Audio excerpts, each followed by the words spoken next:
The Fragments of Love, Chapter 7. What is really going on? A story by Sammy Kay. Dakota Calumet, the son. Bethany Calumet, the daughter. Dakota. Sometimes it is hard being the eldest son or the eldest child. Perhaps hard is a little extreme. Challenging is probably more accurate. I've been avoiding my baby sister's phone calls. Avoiding my baby sister is not easy. I know what she wants to talk about, and for the first time in my life, I don't have any answers for what I am sure will be her questions. Something bizarre is going on with our parents. Yes, they are our parents, and they are somewhat of a separate entity, but honestly, our family has always been so close. It is almost impossible to feel left out of any part of each other's lives until now. Let me clarify. My sister and I have always been taught to be independent and confident enough to be who we are. We have also been taught the importance of being present for each other. Honestly, the possibility that there is something serious affecting the lives of our parents is frightening. If I can manage to be half the man that my father is, I will be thankful beyond words. His unconditional love for all of us is as constant and real as the moon and the sun. Dramatic? Perhaps, but no less true. The devotion of my mother is no less. As different as their personalities are, and they are different, their willingness and ability to love is phenomenal. It has always been phenomenal. At 6'9", I was fortunate enough to play in the NBA for 4 years. It was a great opportunity, one that I am grateful for, but I was not as driven as most young men would be. I had a serious knee injury that ended my career, but fortunately not my dreams. I obtained my MBA while in the league, and by the time I left, I owned two small businesses that I later sold to invest in my lifetime dream. I have always wanted to be totally independent. I did not want to depend on anyone else for my livelihood. It has been said that I am like my grandfather in that regard. Not quite sure how I feel about that, but well, I guess in this regard, I will accept what that means because my grandfather, with all of his issues, left a legacy for his family that is the cornerstone for our our financial success. So I'll take that. I'll take that as a compliment. My father taught my sister and I the importance of a healthy work ethic by making it mandatory that we work during any off times from school and save 50% of the money we earned. We worked during the summer on our family ranch. He and his friends provided other types of jobs for all of their children to broaden our level of experience. The hard work just reinforced my desire to be my own boss. You see, I knew the ranch belonged to our family, so it was already mine. I didn't have to. It wasn't a dream of mine, it was a dream of my grandfather's that he passed down to us, but I wanted my own. And my father understood that. I bought my first car when I was in the 10th grade. My dad wanted me to buy an older car that needed to be fixed up. He liked to tinker with cars, but mechanics is not my forte or interest. So I bought an older car that was in great condition. When I received a full athletic scholarship for college, my parents put the entire amount of a 4 year education into my savings account they started when I was born. When I earned my first degree, my father bought me the car of my choice, even though he knew I was going to be able to afford it myself. He said it was just something that he wanted to do. I accepted the gift with the love that it was given. It was during these times I realized that my parents were, well, very wealthy. I chose not to touch the money from my original savings account until I started my main business. I lived quite well during my time in the league, but I still managed to save half of my salary. I always knew that I wanted to meet a woman that I could love as much as my father loved my mother, and a woman who would love me as much as my mother loved him. They complement each other perfectly, which is kind of interesting because my father is 6'6" and my mother is tiny, but they fit. Even if you see them walk into a room, nobody thinks, "Oh, look at this big tall man and this short lady." Nope. Maybe it's my maybe it's my mother's personality that just makes her seem to be much taller than she is. Or perhaps it is my father's love for her that just brings her up to where he is. I don't know. I'll have to think about that. When I told my father that I had met the woman I wanted to marry, he asked me one question: would you, without hesitation, give your life for her? Without hesitation, I answered yes. I was surprised by his question, but not surprised by quickly I answered. He smiled and told me that if she was that special, I needed to take her off the market before someone else realized just how special she was. He said that grown men don't waste time playing games with the woman they want to be a part of their life. As gotten older, I've seen that play out time and time again with other people. Hmm. I thought long and hard about the real meaning of his question.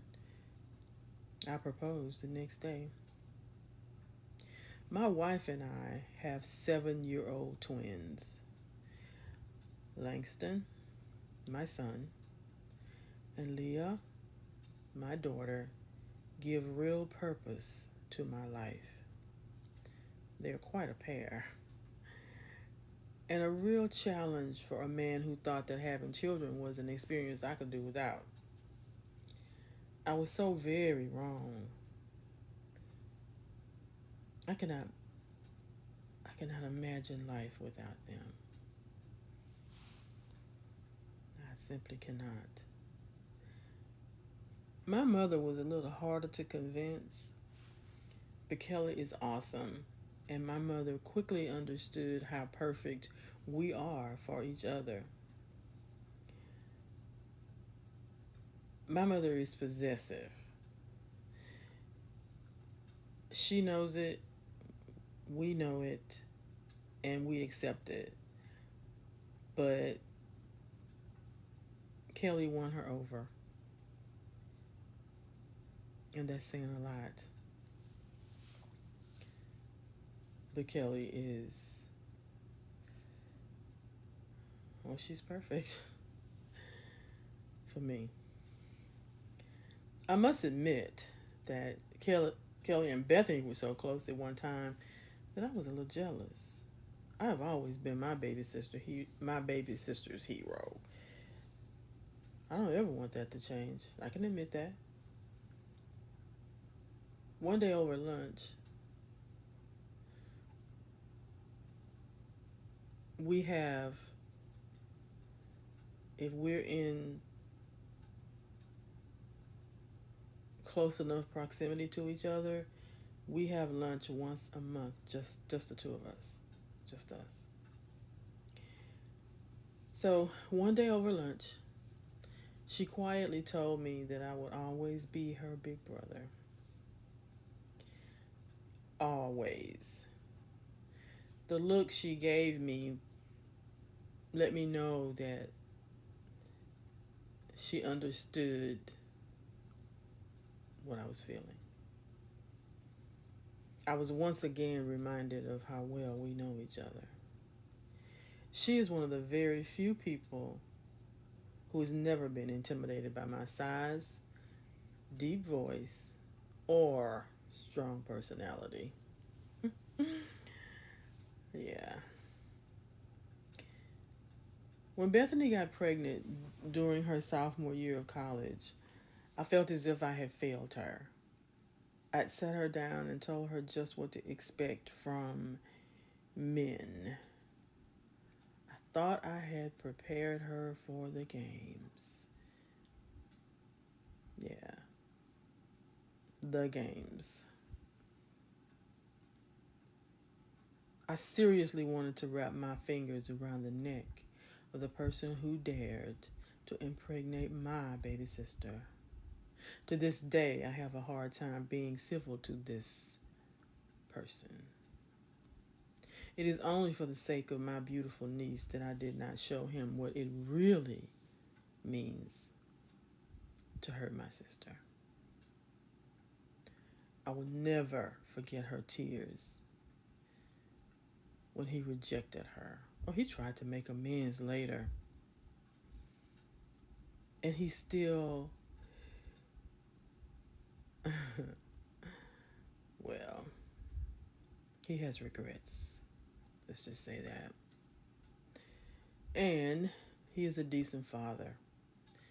But he will always be less than a man to me. Always.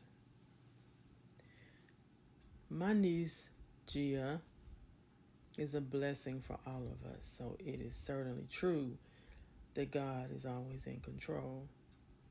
Gia's birth helped me to rethink my view on being a parent. My sister is a beautiful, strong, confident woman who also happens to be an awesome mother. I have talked to my dad every day since he has been gone, and his voice has been even more quiet than usual. At first, I thought it was work related, but I am a man who loves his wife, and his quietness is coming from his heart. My mom has been almost avoiding any conversation with me. Her voice is somewhat tense, but she has been on a sharper edge than usual for several months now.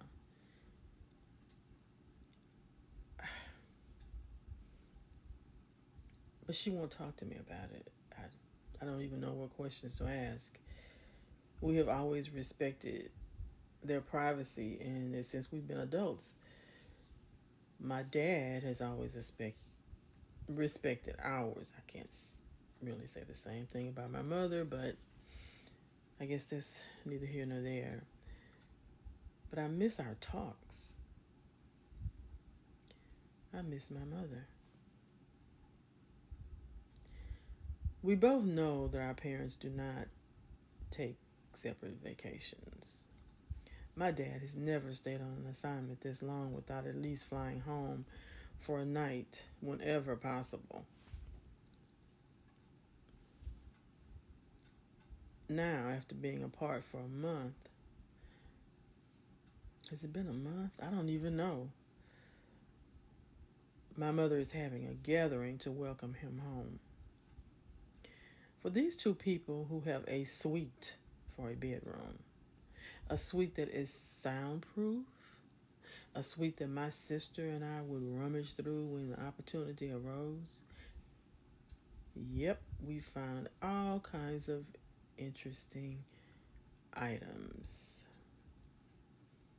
Two people who rarely pass each other without a gentle touch.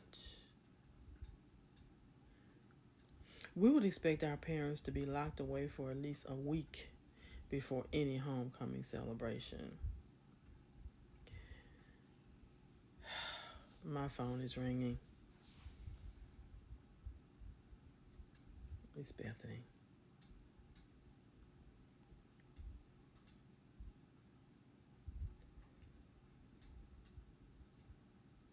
The Fragments of Love, Chapter 8.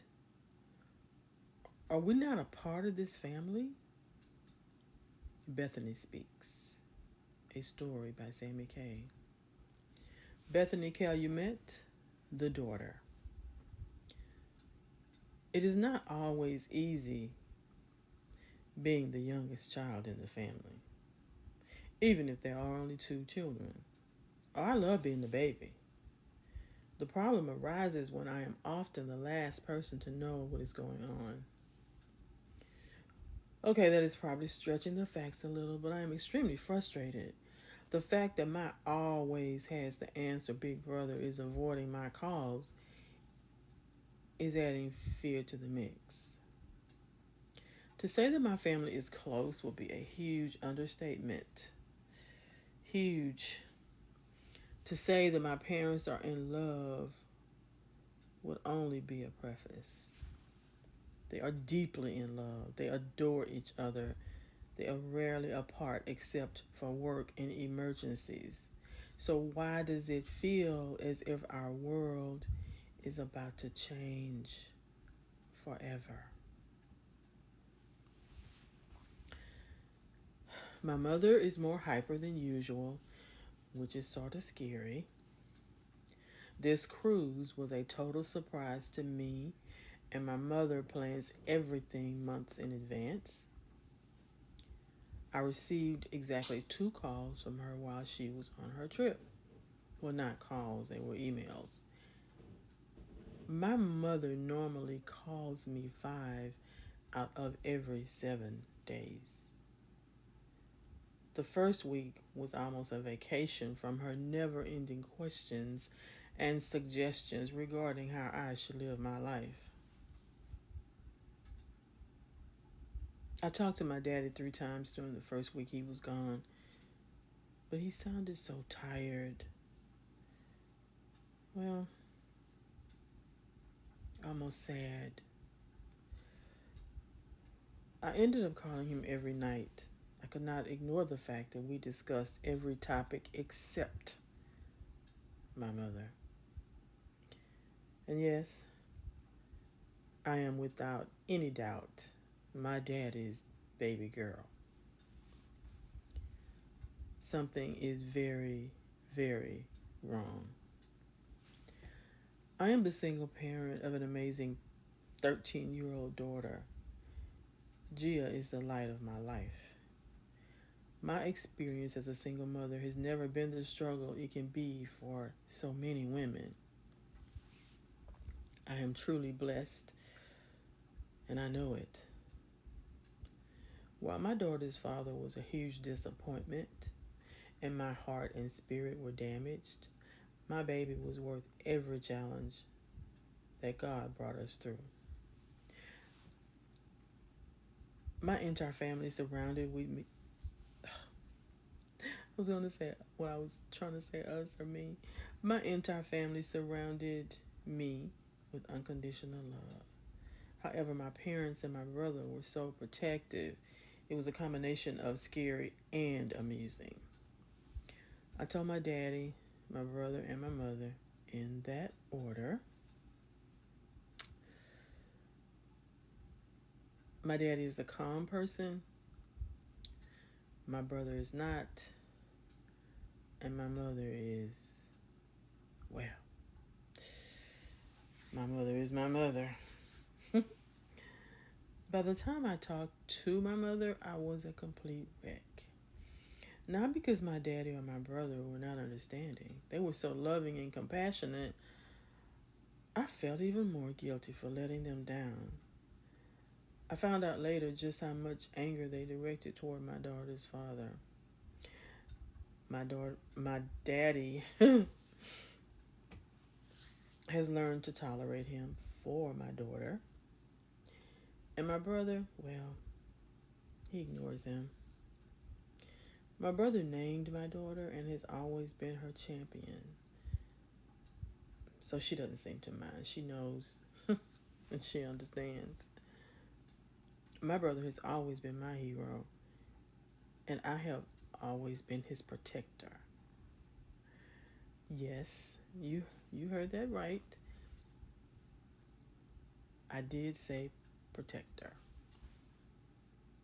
We'll maybe go into that another time. I remember telling my mother how sorry I was for disappointing her. She smiled and pulled me into her arms and said that she was not disappointed in me, but she was disappointed for me because she wanted my life to be perfect, just like I am. Wow. After we cried together, she told me that she was going to run me a bubble bath, and afterwards we would sit down and form a plan for the next 3 years. We did just that, and we stuck to the plan. I had gotten pregnant during my sophomore year of college. With the support of my family, I graduated with my class. My graduation gifts were a total surprise. My parents bought me two 3-bedroom townhouses in a brand new development, one for our home and one for rental property. Dakota and I had to work and save our money while we were growing up. Some of the money was used to buy investment property for our future. We had to participate in all aspects of ownership to learn the basic levels of responsibility, from general upkeep to paying the taxes. I had received a substantial number of academic scholarships for college. That amount of money was placed in my savings. My gift from my brother, ugh, my gift from my brother was a new SUV of my choice. He was amused when I picked a Honda Pilot. He just shook his head. Whatever, Dakota. I still own the yellow 65 Mustang my daddy sold me when I was in the 10th grade. Gee, it was getting a little cramped. And yeah, I could have bought my own car, but I love my Mustang. Jill believes she is getting my car for her 16th birthday. She is in for a really big surprise. She has been working on the ranch for the last 2 summers. Perhaps her poppy will sell her one. Upon graduation, I immediately entered grad school. Education has always been my passion. I am now an instructional specialist reading EDS. I could never have made my dreams into reality without the love and support of my family. I also own a nonprofit org that specializes in reading. It is called Magic Carpet. We offer free reading workshops in communities where test scores are the lowest through no fault of the children. Building and sustaining a family is difficult at best. It takes God, prayer, and fortitude to hold the family unit together. It is easy to forget just how easy it is to take the blessing of family for granted.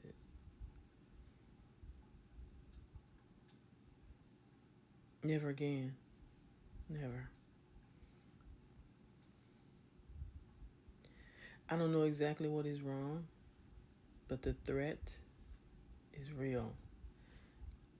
I can feel it in my heart.